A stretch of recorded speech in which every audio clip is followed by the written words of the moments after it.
Y'all want to know one thing about me? I will never buy an electrical vehicle. You want to know why? Because old baby girl here likes to run her car to 5 miles till empty. And my ass show as hell is not sitting somewhere waiting for that thing to charge. We about to hop out, get some gas, fill her up, and be back on the road in 2 minutes. Okay? Nobody has time for that. You know what? Having an electric car is all fun and games until you start having to work out the maths of how to get somewhere and also leave enough time to charge your car to get there on time. Like, the maths hurts my brain because right now I have to sit here, yeah, for 20 minutes and charge my car, which is fine. But I accidentally calculated how early I had to come to charge my car and give enough time. Basically, now I have to get to the destination and wait half an hour because I didn't calculate the time right, you know? It's all fun and games until you have to start doing maths. You know what I will never buy again? An electric car. It's ridiculous. I kind of forgot to charge it the last 2 days. And so I went to the closest electric vehicle charger close to my work. I thought I could park there and walk to work. Well, I go there and it is not working. So then I go to a place at lunch and it took me 20 minutes to get it all fixed up. And that's not acceptable. If you drive a gas vehicle and you forget to fill up your car, guess what? You can do it in like 5 minutes the next morning. But I will never have an electric vehicle again. Once I get out of this, I won't have one again. I hate it. So a lot of people bought into the electric car dream over the last few years. Lower fuel costs, a big tax credit, the idea that this was just where cars were headed, whether you liked it or not. And now, a few years later, a lot of those same people are quietly trying to get out. A widely cited study found that nearly half of EV owners in this country, 46%, say they're likely to switch back to a gas car the next time they buy, not considering it. Likely. That's basically half the people who already own one, telling you flat out they don't want another.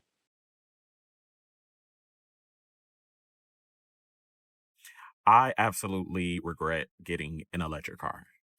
Here are some of the things that I wish I would have known before getting an electric car. Number one, I live in Michigan, so the winters here, like, my car does not hold a good charge. Like, I was expecting that, but like, not like this. I also wish that before getting this car, I would have moved somewhere where they have charging stations literally at my apartment complex. So I'm literally having to pay for charging. My job has charging stations, but they only have 4. Literally 4. I feel like I should have done a little bit more research on the type of car that I have because I probably wouldn't have got it. Not gonna lie. Like, sitting and charging is so inconvenient. Every time I go somewhere, I have to charge my car. Depending on how you drive it, if you drive it aggressively, you're gonna burn way more charge. But who drives slow? I don't drive slow. I don't want to drive slow. Having to charge my car for 30 minutes, it's just a waste of my time. It's stupid. I really, really hate it. I need to be able to go home and plug up my car like I do my phone at night, go to sleep, wake up, and it's full. Like, and even on a full charge, it's only like 287 miles or something like that. And then you're not even supposed to charge it to a full 100%. For daily driving, they recommend that you charge it to 80%. That's just not enough. It's not enough. It's just an inconvenience. It really is. So if you are thinking about getting an electric car, please do your research. For all my electric car drivers out there, please let me know what y'all experiences is, because I'm about to get rid of this. I cannot do it no more. I cannot take it. So what changed? A few things happened around the same time, and honestly, none of it is really the owner's fault. First, the federal tax credit is gone. The one that used to knock $7,500 off a new EV and up to $4,000 off a used one ended completely on September 30th of last year. Not a slow phase-out, a hard stop. A lot of people who bought right around that deadline are now sitting in a car that effectively cost them thousands more than it would have a year earlier, and they didn't even change their mind about the car. The math just changed underneath them. So if you're thinking about getting an electric car, don't. Just don't. And I'm back again to tell you why for a second time. I actually didn't think I would have to address this because I had no idea that the video was going to go so insane. But since 5,000 of you left the same exact comment, I figured we should talk about it. So, out of the very, very comedic exchanges I was having, one of the overarching one is like, oh, well, charge at home, get a home charger, and yada, yada, yada. Well, like, fucking brilliant. I never thought of that. Like, before I made the video complaining about electric cars, I never thought about the novel fucking idea of getting a home charger before I made that complaint. Obviously, that's a given. I have a fucking home charger. I have a home. I don't live in an apartment. It has nothing to do with my complaint. I also have solar on one of my properties. Again, doesn't solve the issue, not the issue we're talking about. So when you give an opinion, let's keep to the subject matter firstly. These fires are one of the reasons why I will never have an electric car, because all of the power gets turned off. Your car can't even go that far. If you need to evacuate and you're not charged, you're screwed. Make sure that you have a full tank of gas in your gas car. You're really not saving the environment that much by having an electric car, because those lithium batteries are awful for the environment. So just cut the crap, get a car that has gas, get the fuck out. This is your sign to not buy an electric car. Things that you buy when your frontal lobe develops, what you think you're in a higher tax bracket, just don't do it. Get into Oxford, and all the electric pod points are covered up in bags, and the only ones available are Teslas. Great. So you go in Zap Maps. Zap Maps doesn't work. I'm like 10% at this point. I'll go local, I'll go into Oxford. I end up going into the back ends of Oxford. The place was a bloody dump. We're gonna make Wolverhampton look like the Ritz. It made Lascelles look like fucking Chelsea. Anyway. Yep, so I get there, I go on the app's not working. Right, okay. Try the contactless is not working. So I'm stuck in the middle of nowhere with about 8 miles left on my car, and I'm thinking, how am I gonna get anywhere? Another one, app doesn't work. What do you mean that app doesn't work? Like, I'm genuinely stranded right now. Also, every time you use a different pod charger, you have to pre-authorize like 20 quid. So this whole thing, after going to different pumps, is costing me like near enough 60 quid, let alone actual price of the electric. I get to Burger King, put it on charge, and I go in and get a burger. I'm promoting really unhealthy eating habits, because every time I charge my car, I'll go in and get a coffee. What's at the service station? 377 calorie coffees. What? Not only am I getting like financially destroyed, I'm getting fat. Another charging point, a little bit more at the motorway. Absolute inconsiderate asshole literally parks across 2 of the 3 bays so she could get a Peugeot 5008 in. And like, the people you meet at like electric pumps, you think that they're gonna fight you. Tax brackets like fighting at each other. And if you think you're just gonna go out for a drive, you're not, because you're watching the gauge. You're watching how many miles you've got left. It's a terrible idea. And just for reference, I have a 330 Ci, and I've worked it out by the electric charge points on the motorway. It's actually 10p cheaper per mile to run my 330 Ci, that I get an average of 21 miles per gallon. But here's the part that's really catching people off guard, and it's bigger than the tax credit. It's what happens the moment you try to sell the thing. 3-year-old EVs that sold for around $35,000 back in 2022 are trading in today for $20,000 to $25,000. Some models are losing 50 to 60% of their value in just 3 years. A comparable gas car usually loses 40 to 50% over that same stretch. We're talking about people who financed the car, made every payment on time, and are still upside down the day they walk into a dealership to trade it in. I think most people assumed they were buying something that would hold its value close to a normal car. But take the incentives away, and what's left is the real number. And right now, that number is ugly for a lot of these owners. I'm returning my Tesla back to Tesla. I'm a Tesla owner, and after 78,000 miles, about 4.5 years, I'm returning this car. So I'm returning it because I just got a big update on my app.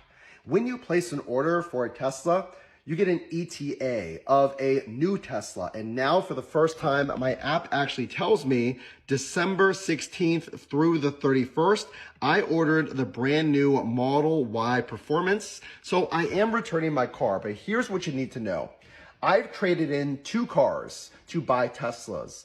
And This time, Tesla gave me the most money. I'm actually rolling over $3,000 more than what I owe on this Model 3. So as far as depreciation, as far as trade-in values, you have to shop those quotes, because my other quotes from those big websites that pick up your car after you submit your VIN and photos were thousands less. So that means that my delivery day is going to be seamless. All I do is take this car, my Model 3, and I drop it off at Tesla, and then I pick up my brand new Model Y Performance. So if you have any questions about just simply switching from a gas car to a Tesla or buying a Tesla, I want you to put them down in the comments section below. So again, the ETA, if you want to see everything brand new Model Y related, make sure to follow. We'll be making tons of content. Finally, a big update. I am returning this Tesla and I'm taking delivery in about a month and a half of a brand new Model Y Performance. Stick around. Everyone's like, oh, I traded in my car and the dealership sold it for $5,000 more than what I got trade-in value. It's like, all right, guys. The thing that you rolled in on bald tires, the windows don't even work, which, okay, that alone would be $3,000 to fix because of wiring issues. And then you're upset because we're selling it for a little bit more. It's like, all right, if you fixed all of those problems, I bet you would have gotten more for your trade-in value. That's just how it is. But you guys aren't getting the full story. And instead it's like, oh, dealers are so bad. It's like, dude, you traded in a broken car and we gave you $5,000 and saved you time and money on that thing. Half the time when a car's like over 100,000 miles, we don't even keep them. That's just how it is.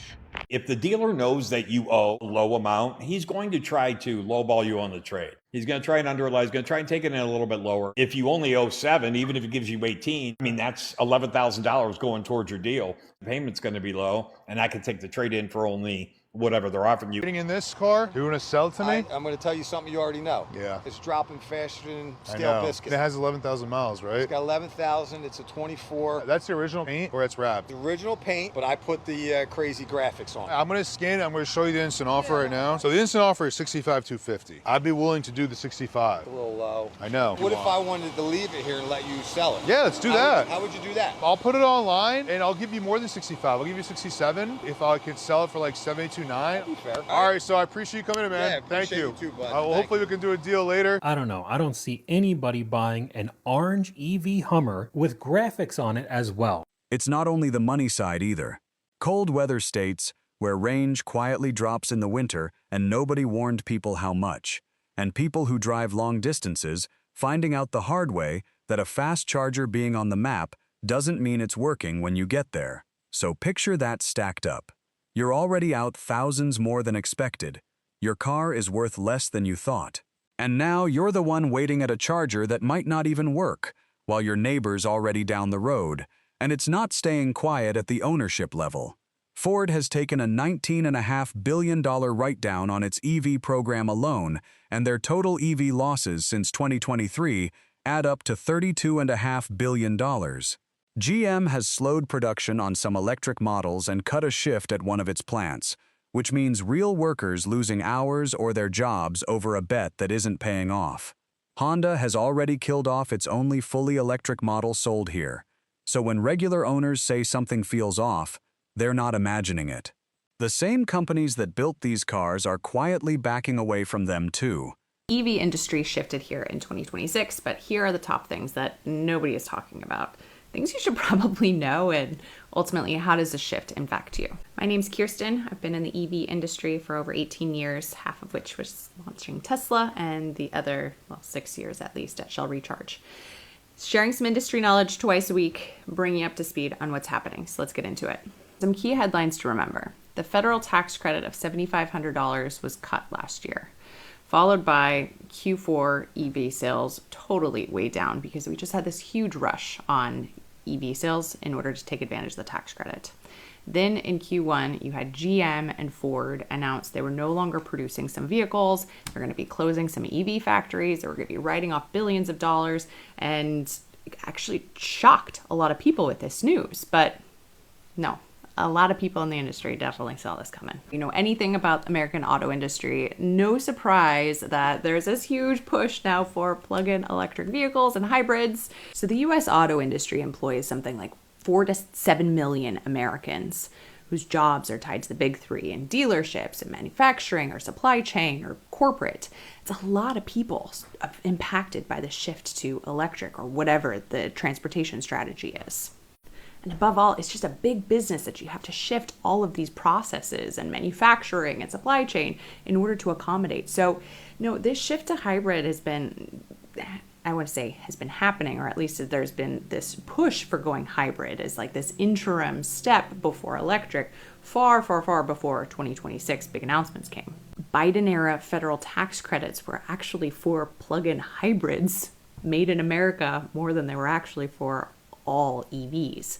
So this shift has been happening for quite some time. So earlier last year, I met one of the heads of policy for General Motors who is advocating in Washington to remove the federal tax credit for the last couple years, and also to remove the big push to transition towards electric vehicles, largely because it's just really challenging for huge industry like that to change. Look, like anything in life, it's really hard to change. It's especially hard to change an industry with millions of people already dependent with their processes and business processes. It's almost a little bit of like what we're going through right now with AI disruption. Just imagine that on a huge scale where it's just not business processes, but it's the whole of the industry. That's what's happening on the automaker scale. When you have huge organizations, there's a ton of bureaucracy, a ton of people in place to make things very predictable. So changing mindsets, changing behaviors, changing business practices to push people, to push the envelope to go further, it's just not as simple as creating a mandate or creating an incentive on the government side to get something done. That is why there's incentives, because it is really hard for legacy organizations to pivot. They either need a huge influx of customer demand, or they need government policies put in place to help make the numbers math for them to be able to make it a reasonable business decision. Now, unfortunately for legacy auto, they're really dependent on their service model and their dealership model. Cars coming back in for service, for repair. You've got hundreds of moving parts in these engines. So changing that to electric vehicles where all of a sudden you don't even have that service model, it tips everything completely upside its head as well. And that is something that legacy auto industry just is not really prepared for. Here's what kind of irks me is big legacy auto will often put the blame on customers and say, oh, no, customers aren't ready. The technology is not ready. We can't move if our customers don't want to buy. So yes, it's help us out, right? We have to go to these plug-in hybrids. It's what the customers want. But here's the thing. It's hard for dealerships to talk about the benefits of electric vehicles while they're also trying to sell gasoline cars on the lot at the same time. Like the two business models are completely different from each other, and dealerships don't know how to reconcile that. So it's far easier for them to talk about gas models, talk about the perils of electric vehicles, and not be able to properly sell the benefits, or not even talk about sell, just educate properly about the different options. And we knew this at Tesla, specifically why they structured the business differently, because they knew you could not sell an electric vehicle on the same lot as a gasoline car, or even a plug-in hybrid for that matter. It's impossible to sell the benefits of going electric without completely decimating the rest of your fleet. And the business just wasn't prepared for that. Also, a lot to be said about the chicken or egg scenario where nobody wants to buy an electric vehicle without charging stations, and also charging suppliers don't want to install chargers where there's no cars. So one thing has to go before the other. With Tesla, they sold cars first. They created that demand. They installed charging second. This video is getting long, so follow me for part 2 about how the industry is shifting. Okay guys, not the first world problem right now. It's more like a want, not a need, but I have been thinking about switching out my car. I've had Onyx for 4 years now. Anyways, I love her down. Okay, I love my car and she's in great condition. I just feel like with these gas prices, I want to switch to a hybrid or an EV. So there is a hybrid version of this car. but I also do want to get a bigger car. So I need some opinions, suggestions, decisions. But anyways, that's what's been on my mind. Dealerships are adjusting too, tightening what they'll even accept as a trade-in on certain electric models, and repricing used inventory week to week instead of month to month. Meanwhile, a group of buyers who saw this coming just quietly went a different direction. Regular hybrids, the kind that don't plug in anywhere, are holding their value noticeably better right now. No range anxiety, no charger hunting. For a lot of everyday drivers, that middle option is starting to look like the smarter bet. Here's how we sold an upside-down car. The first thing I did was go to Kelley Blue Book to figure out what the current value was. The second thing I did was contact the lender to figure out what our payoff amount would be. We owed about $1,000 more than the vehicle was worth. In order to come up with that $1,000, we sold stuff that was laying around the house. Once we found a buyer, we took the purchase money as well as the $1,000 and sent it into the lender. If you're struggling with debt, make sure to follow for more tips like these. What's up with it, family? So I've been seeing a lot of people talk about negative equity. You're upside down in the vehicle. How can I get out of it? What should I do? What's my best option? So the best option for you is to find the nearest cliff and drive that vehicle off of it. That's the best option I can tell you. I'm just playing. No, on a serious note, especially for all my Toyota customers, right now you can lease a 2024 Toyota BZ4X. It's Toyota's electric vehicle. It has $13,000 in lease cash. If you're looking for a 2024 BZ4X, it has $11,500 in lease cash. So that is a great way to get you out of a vehicle that you're buried in.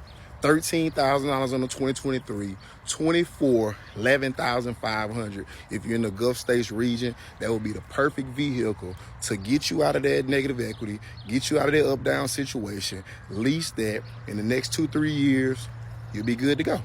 So if you're in the market, you're in an upside-down situation, I have 2 on the lot right now available. So, the link is in my bio. If you're in the Mississippi area, I'm at Kirk Toyota. If you're not in the Mississippi area, we definitely can get it to you. We're gone. 2026 is shaping up to be one of the worst years you could buy a used vehicle at a dealership, and there's another 13 million Americans expected to buy one before the end of the year. Today, I'm going to tell you all the tips and tricks I use when somebody hires me to buy a used vehicle for them, and hopefully it sheds some light for you guys so you can get the best deal as well. Let's get into this. If you're new to my channel, my name's Bill. I'm a car buying expert, and I love saving you money at the dealership. Okay, so first off, we need to get rid of the old thought process, the old school way of thinking that used vehicles, pre-owned vehicles at dealerships are massively negotiable. It's the other way around. A lot of you don't understand that the new cars are the ones that are negotiable, and the used cars are the ones that they stand firm on their price and usually say no, especially if it's already a great price, if it's already aggressively priced in the market. See, back in the day, the dealership could inflate the hell out of the price of any vehicle, and you really didn't have any way of knowing if there was a better deal downtown at the other dealership without going there. So we just bought what we thought was a good deal and what we were being told. Obviously, now with websites like Car Gurus, Cars.com, Visor, and several others like it, you can find out what all the dealerships in your area are charging for something and compare pricing right there. You don't need to go down there. You just need to call the dealership to get the total out the door price. The point is, there's websites that already do all the work for you, and there's no way for the dealership to really be anything but transparent. If they weren't offering the very best price in their advertisement, we wouldn't even call them. So that's exactly what I would have you guys do. It's what I do for my clients. So once you've established a solid budget and you don't want to go any more than that, go shopping. Find the top 5 vehicles in your area that check all the boxes that fit inside your budget. Call all those dealerships, ask them for an out-the-door price. Should be as easy as giving your address where you're registering the vehicle. That's all the dealership needs. Once you have all the out-the-door prices, you'll be able to see what the dealerships plan on charging you, which dealerships had fake, crazy fees or add-ons, and then you can make your decision from there if it's only about price. But I would say if they're all relatively close in price and they're all pretty good deals, then it becomes what's more important, the quality of the vehicle. Then you can look at ownership, Carfax. You could ask each dealership for a used car inspection report showing you what maybe repairs they didn't do, and that can help you make your decision for you. The important thing to remember here is that once you've established a budget that you don't want to go over and you found really good inventory in that budget, it's not about price anymore. It's about the best quality. Let's say that you had 3 dealerships. 2 of them were at $35,000 on the same vehicle, and 1 of them was at $33,000. They were all very comparable used vehicles. Not a lot of differences. Same Carfax, same MSRP originally, same trim package, same year, same mileage. Pretty much identical. But one of them is $2,000 less than the other 2. Are you going to ask the one that's $2,000 less than the other 2 for more money off, or are you going to be happy that you found such a great deal? That's how you have to shop for used vehicles. Regardless of whatever your credit score is, I would say get pre-approved, because used car rates can vary, and depending on how old the vehicle is, how many miles are on the vehicle, your rate could go up, and the dealership will use this as a reason to mark it up even higher because they know you don't know. Now, if you've narrowed it down to the very best vehicle, you can head into that dealership, test drive the vehicle, make sure you love it and everything checks out, and if it does, all the dealership can do to earn your business on the financing is give you the best rate possible. Give you a better rate, hopefully, than what you told them you're pre-approved for. This puts you in the best possible position to get the best price, the best financing, and overall, the best deal. Like I mentioned at the beginning of the video, the used car market is up right now, so it's not a great time to buy a used vehicle. Even if you use my tips, you'll get the best possible deal in today's market, but that's really just polishing a turd. It's still a shitty deal comparable to the deal you could have got just 4 months ago. So don't be so quick to buy a used vehicle unless you have to right now. I would urge you to look at brand new, especially if you're looking at slightly pre-owned, because most of the deals brand new are willing to come down to close to that price, if not better than the pre-owned price, and you have more warranty and a better interest rate. There's lots more I could tell you, but this is all I could fit in this video. I hope it was helpful, and for more tips, tricks, and hacks just like this one, please follow Billy the Car Kid. Here's what's actually worth remembering. If you're upside down on one right now, selling in the middle of a wave where everybody's also trying to sell is usually the worst time to do it. Call your lender before you call a dealer, and find your real payoff number first. And if you're shopping, not selling, used EV prices have fallen enough that it can be a real deal for the right driver. Just know the tax credit isn't there to soften it anymore, and get the battery health checked before you sign anything. I don't think this means electric cars are finished. I think it means the easy part is over. The incentives and the smooth resale value were propping things up, and now that's gone. What's left is the real cost of owning one, with no cushion underneath it, and a whole lot of people are finding that out at the exact same time.